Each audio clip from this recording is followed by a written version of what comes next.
नमस्कार दोस्तों, आप सभी विद्यार्थियों का आपके अपने YouTube चैनल एड्यू फैक्ट के प्लेटफॉर्म पे बहुत बहुत स्वागत है।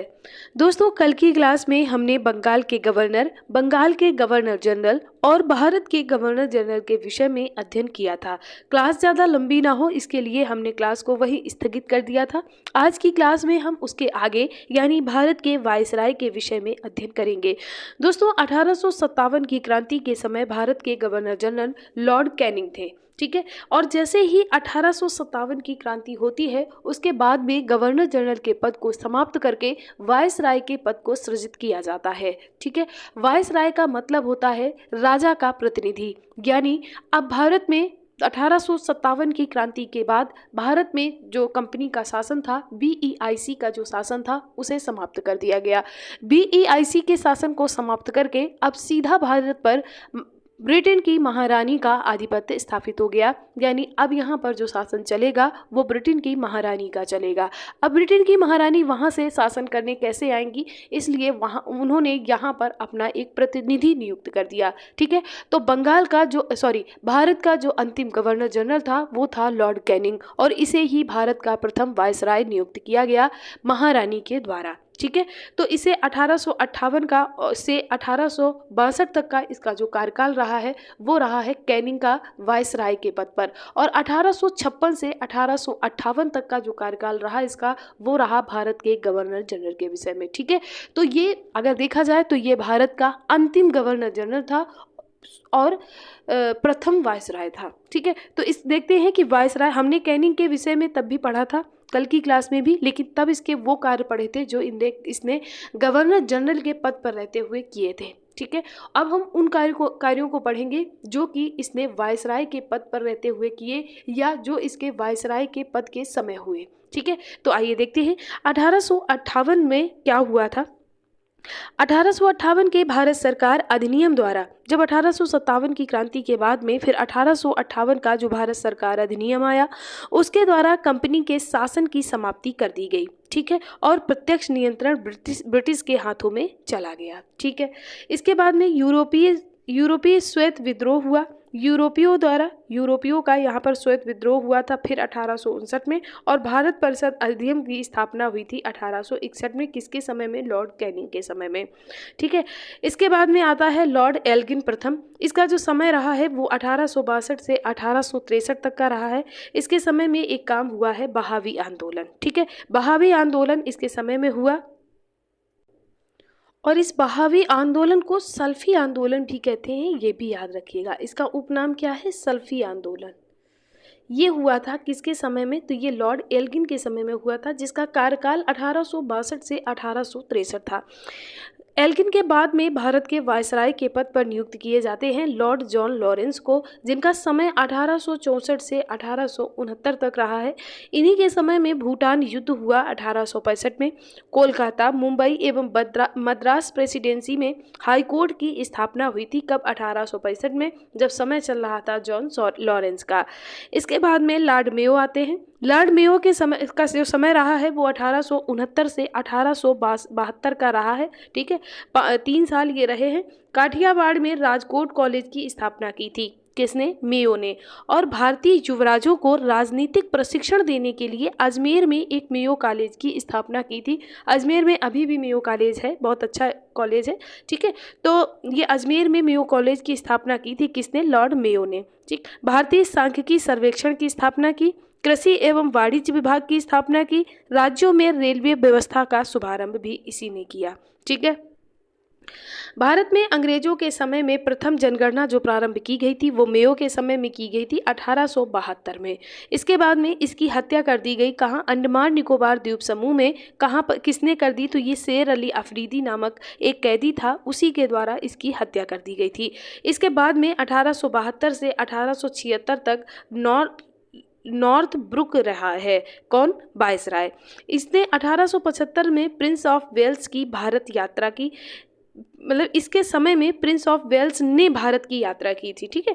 और बड़ौदा के गायकवाड़ पर इसने मुकदमा लगाया, और पंजाब में कूका विद्रोह हुआ था, ठीक है, याद रखिएगा। दोस्तों इस कूका विद्रोह की जो शुरुआत थी वो 1860 या 70 के बीच में हो गई थी। यानी इस जो ज्वाला की जो चिंगारी थी वो सुलगने लगी थी 1860-70 के बीच में, ठीक है। और जैसे ही 70 क्रॉस हुआ वैसे ही इसने एक बड़ा रूप ले लिया। और ये शुरुआत में जो कूका विद्रोह था इसका स्वरूप जो था शुरुआत में वो धार्मिक था, ठीक है। कूका विद्रोह का जो शुरुआत में स्वरूप था वो धार्मिक था, लेकिन बाद में ये जैसे जैसे बढ़ता चला गया तो ये राजनीतिक इसने रूप ले लिया। और इसके बाद में इसका जो उद्देश्य बन गया वो सिर्फ और सिर्फ एक उद्देश्य बन गया, अंग्रेजों को देश से बाहर करना, ठीक है। और इसकी जो शुरुआत की थी वो 1840 में भगत जवाहर मल द्वारा की गई थी। अब आप समझिए कि इस आंदोलन की जो रूपरेखा थी वो 1840 में तैयार होने लगी थी, ठीक है। किसके द्वारा? भगत जवाहर मल द्वारा होने लगी थी। लेकिन 1872 में इसके एक नेता हुए राम सिंह, उनको बाद में क्या किया गया कि रंगून भेज दिया गया, निर्वासित कर दिया गया और इस आंदोलन पर नियंत्रण पा लिया गया, ठीक है। तो इस आंदोलन को ख़त्म कब किया गया था? तो 1872 में। बाकी इसकी जो शुरुआत हुई थी वो 1840 में भगत जवाहर मल द्वारा शुरुआत की गई थी। यानी धीरे धीरे बढ़ता चला गया और 1872 में इसका दमन कर दिया गया। दमन करने के बाद में इसका जो सबसे बाद का नेता था राम सिंह, उसे रंगून भेज दिया गया और इस विद्रोह पर नियंत्रण पा लिया गया, ठीक है। आगे बढ़ते हैं। लॉर्ड लिटन आता है 1876 से 1880 तक वायसराय के पद पर रहता है। 1878 में रिचर्ड स्ट्रेजी की अध्यक्षता में एक अकाल आयोग की स्थापना की गई थी या नियुक्ति की गई थी। राजकीय उपाधि अधिनियम भी इसके समय में पारित किया गया था। कब? 1876 में। इसके बाद में ब्रिटेन की महारानी विक्टोरिया ने कैसर-ए हिंद की उपाधि धारण की थी। कब? 1876 और 80 के बीच में, जब लॉर्ड लिटन वायसराय था।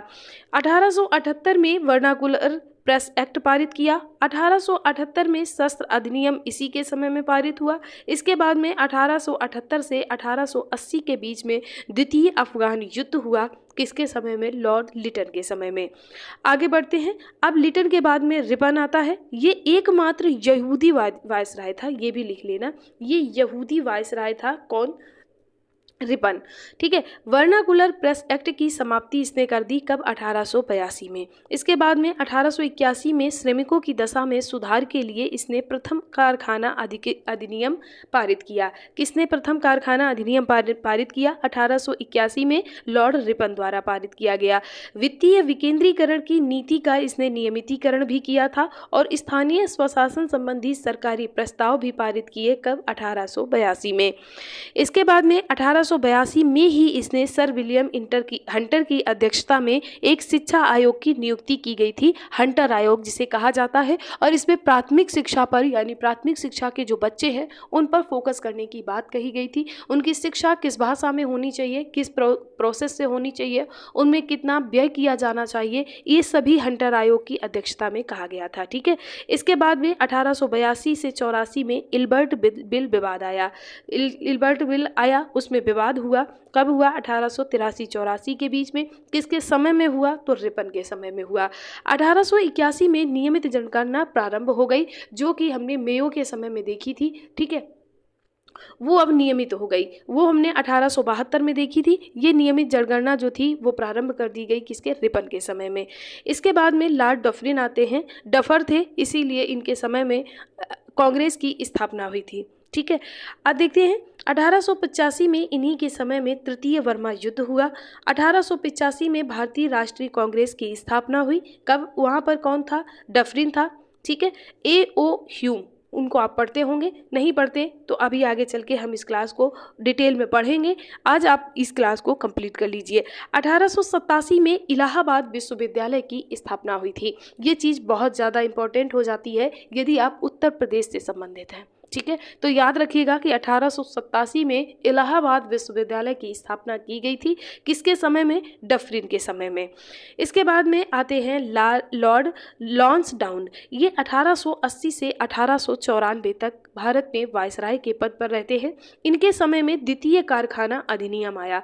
दोस्तों द्वितीय कारखाना अधिनियम में एक साप्ताहिक छुट्टी का प्रावधान किया गया था, ठीक है, कि सप्ताह में एक छुट्टी होगी। उसके पहले छुट्टी का कोई प्रावधान नहीं दिया। और इसमें ही कहा गया था कि बच्चों को कारखाने में काम नहीं करने दिया जाएगा। और इसके साथ साथ ये भी कहा गया था कि औरतों यानी महिलाएं और जो ऐसे बच्चे हैं जो वयस्क हो चुके हैं या 11, 12, 13 साल से ऊपर के बच्चे हैं, उनको काम अगर करवाया जाता है उनसे, तो 11 घंटे से ज़्यादा का काम उनसे नहीं लिया जाएगा। ठीक है, तो ये द्वितीय कारखाना अधिनियम में बातें सामने आई थी, याद रखिएगा। सिविल इंपीरियल प्रांतीय एवं अधीनस्थ सेवाओं में वर्गीकरण किया गया था। कब? लॉन्सडाउन के समय में। इसके बाद में भारतीय परिषद अधिनियम 1892 लॉन्सडाउन के समय में आया। भारत में अफगानिस्तान के मध्य सीमा निर्धारण हेतु डूरंड आयोग की स्थापना की गई थी। कब? 1893। आपने डूरंड रेखा पढ़ी होगी, रेड क्लिफ पढ़ी होगी, मैकमोहन पढ़ी होगी, तो उस डूरंड रेखा का जो निर्धारण किया गया था वो लॉन्सडाउन के समय में किया गया था, याद रखिएगा। ठीक है, कब? 1893 में। इसके बाद में एल्गिन द्वितीय आते हैं, जो कि 1894 से 99 तक यानी 5 साल वायसराय के पद पर रहते हैं, लेकिन ज़्यादा कुछ काम धाम नहीं करते। इनके समय में 1897 में चापीकर बंधुओं द्वारा 2 ब्रिटिश अधिकारियों की हत्या कर दी गई थी, याद रखिएगा, आपने ये पढ़ा भी होगा हिस्ट्री में। इसके बाद में लॉर्ड कर्जन आते हैं, जिनके समय में क्या होता है? बंगाल विभाजन। बंगाल विभाजन इनके समय की एक बहुत महत्वपूर्ण घटना है, याद रखिएगा। इनका समय कब तक रहा? तो ये 1899 से 1905 तक भारत के वायसराय के पद पर रहे। 1904 में भारतीय पुरातत्व विभाग की इन्होंने स्थापना की थी, याद रखिएगा। 1905 में बंगाल विभाजन और 1904 में पुलिस प्रशासन में सुधार हेतु एंड्री फ्रेजर की अध्यक्षता में पुलिस आयोग का भी गठन किया था। ठीक है, आगे बढ़ते हैं। 1904 में कर्जन ने भारतीय विश्वविद्यालय अधिनियम पारित किया। 1902 में विश्वविद्यालय आयोग की स्थापना की। 1904 में तिब्बत में यंग हस्बैंड मिशन चलाया। इसके बाद में गोपाल कृष्ण गोखले ने कर्जन के प्रशासन की तुलना मुगल सम्राट औरंगजेब से की थी, ये भी याद रखिएगा। क्यों की थी? क्योंकि जो बंगाल विभाजन हुआ, हिंदू मुस्लिम को बांटने का काम किया गया, ये सब बातों को लेकर गोपाल कृष्ण गोखले ने इनके प्रशासन की, इनके समय की जो तुलना की है वो किससे की है? औरंगजेब से की है। ठीक है, अब आगे बढ़ते हैं, मिंटो द्वितीय को पढ़ते हैं। ठीक है, मिंटो प्रथम को हमने तब पढ़ा था जब हम गवर्नर जनरल पढ़ रहे थे, और मिंटो द्वितीय कब आता है? जब वायसराय की बात होती है। तो वायसराय मिंटो द्वितीय था, जो कि 1905 से लेकर 1910 तक भारत में वायसराय के पद पर स्थापित रहा। इनके द्वारा किए गए सुधारों को मार्ले मिंटो सुधार के नाम से जाना जाता है। ठीक है, कब? 1905 से 1910। मुसलमानों के लिए पृथक मताधिकार तथा पृथक निर्वाचन क्षेत्र की स्थापना की गई, जो कि क्या किया गया कि सांप्रदायिकता के आधार पर बांटने का प्रयास किया गया था। कब? 1905 से 1910 के बीच में, यानी मार्ले मिंटो के समय में।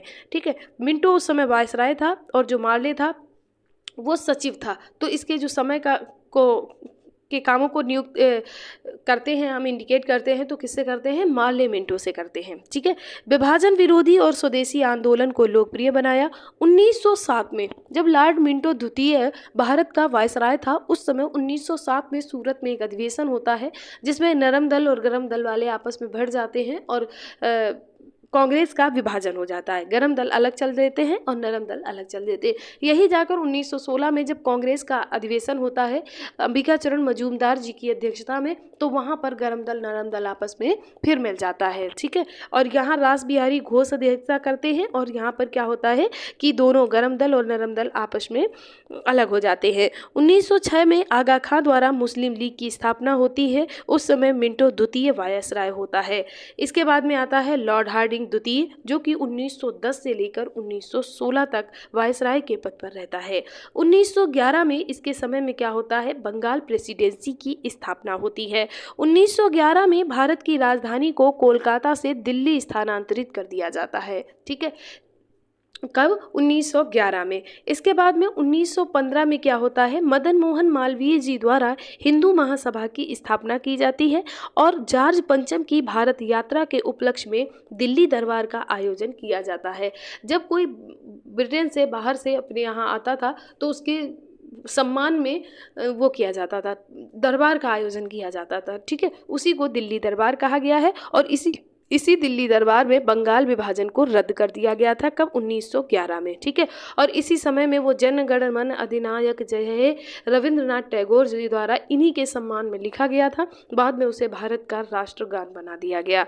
1914 में प्रथम विश्व युद्ध की शुरुआत होती है। अगर क्वेश्चन ये बनता है कि प्रथम विश्व युद्ध की शुरुआत के समय भारत में वायसराय के पद पर कौन था, तो आप बताइए। हार्डिंग द्वितीय था। ठीक है,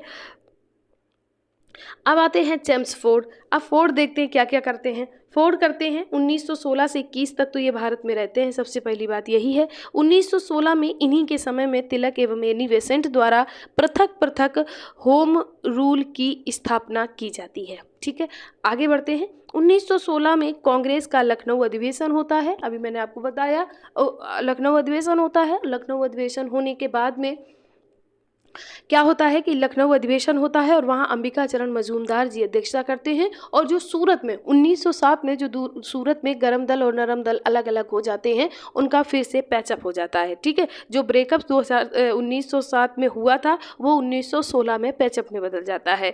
इसके बाद में 1916 में कांग्रेस एवं मुस्लिम लीग के मध्य लखनऊ समझौता होता है। ठीक है, 1916 में गांधी जी की दक्षिण अफ्रीका से स्वदेश वापसी के उपरांत साबरमती की स्थापना होती है। 1915 में गांधी जी वापस आते हैं, गांधी जी बैक 1915 में, और 16 में साबरमती आश्रम की स्थापना होती है। 1918 में खेड़ा सत्याग्रह होता है। इसी खेड़ा सत्याग्रह में सरदार वल्लभ भाई पटेल जी को, वल्लभ भाई उनका नाम था और सरदार की उपाधि मिली थी उनको, कहाँ? इसी खेड़ा में। ठीक है, और अहमदाबाद में सत्याग्रह हुआ 1918 में। 1917 में मॉन्टेग्यू घोषणा आती है। 1919 में भारत सरकार अधिनियम, 1919 रॉलेट एक्ट और 1919 जलियांवाला बाग हत्याकांड। ठीक है, ये सब किसके समय में होता है? हार्डिंग के समय में, सॉरी जेम्स फोर्ड के समय में होता है। ठीक है, याद रखिएगा।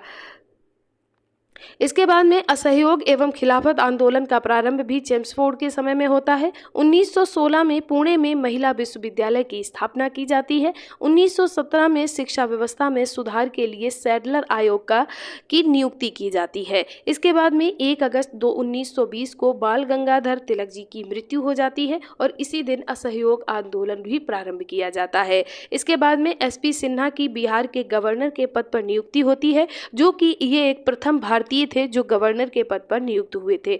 ठीक है, ये याद रखिएगा कि जैसे कि आप सी राजगोपालाचारी को पढ़ते होंगे,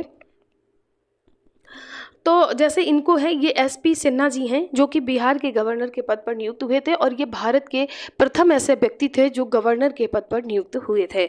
1920 असहयोग आंदोलन का प्रारंभ, जिस दिन असहयोग आंदोलन का प्रारंभ किया गया था महात्मा गांधी जी द्वारा, उसी दिन तिलक जी की मृत्यु हो गई थी सुबह सुबह। ठीक है, इसके बाद में रीडिंग आते हैं। 1921 से 26 तक ये शासन पर रहते हैं। 4 फरवरी 1922 को चौरी चौरा की घटना इन्हीं के समय होती है। इसके बाद में 1921 में केरल में मोपला विद्रोह होता है। 1910 में प्रेस एक्ट एवं 1919 में रॉलेट एक्ट की वापसी, फौजदारी कानून संशोधन अधिनियम तथा कपास पर उत्पादन शुल्क की समाप्ति जो होती है वो रीडिंग के समय में ही होती है। इसके बाद मुल्तान, अमृतसर, दिल्ली, अलीगढ़ एवं कोलकाता में भीषण सांप्रदायिक दंगे होते हैं रीडिंग के समय में। 1925 में काकोरी ट्रेन डकैती, 1926 में स्वामी श्रद्धानंद जी की हत्या और 1 जनवरी 1930 को CR दास एवं मोतीलाल नेहरू द्वारा स्वराज पार्टी की स्थापना होती है। प्रश्न बन सकता है कि जब स्वराज पार्टी की स्थापना के समय में भारत का वायसराय कौन था, इस तरह का प्रश्न बन सकता है, तो आप बताइएगा। 1930 में ICS की परीक्षा क्रमशः दिल्ली एवं लंदन में निर्णय लिया गया कि पहले सिर्फ ICS की जो परीक्षा होती थी वो सिर्फ लंदन में होती थी, लेकिन 1923 से भारत में भी होने लगी, यानी दिल्ली में भी होने लगी और लंदन में भी होने लगी। अकाली आंदोलन एवं गुरु द्वारा एक्ट पारित किया गया। ठीक है, ये भी याद रखिएगा। इसके बाद में इरविन आते हैं जो कि 1926 से 1931 तक भारत में वायसराय के पद पर नियुक्त रहते हैं। ठीक है, 1928 में साइमन कमीशन की भारत यात्रा और भारतीयों द्वारा इसका तीव्र विरोध किया जाता है। ये सब याद रखिएगा क्योंकि ये पूछ सकते हैं कि किस किस समय में हुआ, तो समय के हिसाब से आप इनको जरूर याद रखिएगा। संविधान सविनय अवज्ञा आंदोलन का प्रारंभ किया गया। कब? इरविन के समय में। 1927 में देसी रियासतों के संबंध में हार्टोंग बटलर समिति की नियुक्ति की गई। इसके बाद में लाहौर की सहायक पुलिस अधीक्षक सैंडर्स की हत्या। सैंडर्स की हत्या के विषय में आपने तब पढ़ा होगा जब आपने भगत सिंह को पढ़ा होगा, ठीक है। तो सैंडर्स की हत्या भी इन्हीं के समय में हुई थी। 1929 में दिल्ली विधानसभा के कक्ष में बम विस्फोट। 1929 लाहौर षड्यंत्र केस एवं लंबे उपवास के कारण कारागार में ही जतिन दास की मृत्यु हो जाती है। 1929 में दिल्ली में ट्रेन बम विस्फोट की घटना होती है और 1929 में लाहौर अधिवेशन में पूर्ण स्वराज के प्रस्ताव को पारित किया जाता है। इसके बाद में 1930 में सविनय अवज्ञा आंदोलन प्रारंभ करने के उद्देश्य से गांधी जी द्वारा दांडी यात्रा का प्रारंभ किया जाता है। इसके बाद में 1929 में लॉर्ड इरविन द्वारा दीपावली घोषणा। 1930 में कांग्रेस द्वारा प्रथम गोलमेज सम्मेलन का बहिष्कार किया जाता है। 1931 में गांधी इरविन समझौता होता है और सविनय अवज्ञा आंदोलन स्थगित कर दिया जाता है। इसके बाद में आते हैं लॉर्ड विलिंगटन, जिनका समय 1931 से 1936 तक चलता है। 1931 में द्वितीय गोलमेज सम्मेलन होता है। 33 में सविनय अवज्ञा आंदोलन पुनः प्रारंभ कर दिया जाता है और कम्युनल अवार्ड 1932 के तहत पृथक सांप्रदायिक निर्वाचन मंडल की स्थापना भी की जाती है। किसके समय में? विलिंगटन के समय में। इसके बाद में यरवदा जेल में गांधी जी द्वारा आमरण अनशन का प्रारंभ कर दिया जाता है और 1932 में तृतीय गोलमेज सम्मेलन का भी आयोजन किया जाता है। किसके समय में किया जाता है? तो विलिंगटन के समय में किया जाता है, याद रखिएगा। 1933 में व्यक्तिगत सविनय अवज्ञा आंदोलन का शुभारंभ होता है। 1935 में भारत सरकार अधिनियम पारित किया जाता है और भारत सरकार अधिनियम से आपने पढ़ा होगा कि बहुत सारे प्रावधान लिए गए हैं। कहाँ? हमारे संविधान में, ठीक है। तो वो कहाँ से लिए गए हैं? भारत सरकार अधिनियम 1935 से लिए गए हैं। 1936 में अखिल भारतीय किसान सभा की स्थापना होती है। 1934 में जयप्रकाश नारायण एवं आचार्य नरेंद्र देव द्वारा कांग्रेस समाजवादी पार्टी की स्थापना होती है, ठीक है। कौन सी पार्टी? कांग्रेस समाजवादी पार्टी की स्थापना होती है। इसके बाद में 1935 में बर्मा भारत से पृथक कर दिया जाता है, यानी बर्मा को भारत से अलग कर दिया जाता है। इसके बाद में आते हैं लॉर्ड लिनलिथगो। कौन आते हैं? लिनलिथगो। इन्हीं के समय में वो आंदोलन शुरू हुआ था। कौन सा? भारत छोड़ो आंदोलन। 1936 से 37 में प्रथम आम चुनाव होते हैं और कांग्रेस को पूर्ण बहुमत प्राप्त होता है। उस समय लिनलिथगो भारत के वायसराय थे। 1939 में द्वितीय विश्व युद्ध प्रारंभ होने के कारण कांग्रेसी सरकारों द्वारा त्यागपत्र दे दिया जाता है। इसके बाद में 1938 में कांग्रेस के 51वें वार्षिक अधिवेशन के अध्यक्ष पद हेतु सुभाष चंद्र बोस का चयन किया जाता है और जब सुभाष चंद्र बोस का चयन हो जाता है, इसके बाद में 39 में जब सुभाष चंद्र बोस फिर से चयनित हो जाते हैं तो ये बात महात्मा गांधी को अच्छी नहीं लगती, क्योंकि उनके जो प्रतिनिधि थे पट्टाभी सीतारमैया ये चुनाव हार जाते हैं और गांधी जी को ये बहुत बुरा लगता है। तो उसमें सुभाष चंद्र बोस जी क्या करते हैं? अपने पद से त्यागपत्र दे देते हैं और जाकर फॉरवर्ड ब्लॉक की स्थापना कर लेते हैं, ठीक है। तो ये 39 में सुभाष चंद्र बोस कांग्रेस से त्यागपत्र दे देते हैं और 39 में ही फॉरवर्ड ब्लॉक नामक नई पार्टी की स्थापना करते हैं। 1940 में मुस्लिम लीग एवं लाहौर अधिवेशन में लीग द्वारा पृथक पाकिस्तान की मांग की जाती है। कब? 1940 में। 1940 में ही वायसराय द्वारा अगस्त प्रस्ताव घोषित किया, जिसे कांग्रेस एवं मुस्लिम लीग दोनों ने अस्वीकार कर दिया। इसके बाद में 1940 में विस्टल चर्च इंग्लैंड के नए प्रधानमंत्री बनते हैं और वो ये घोषणा करते हैं कि हम भारत को 1947 तक आज़ाद कर देंगे। इसके बाद में आगे बढ़ेंगे। 1941 में सुभाष चंद्र बोस आज़ाद हिंद फौज की स्थापना करते हैं।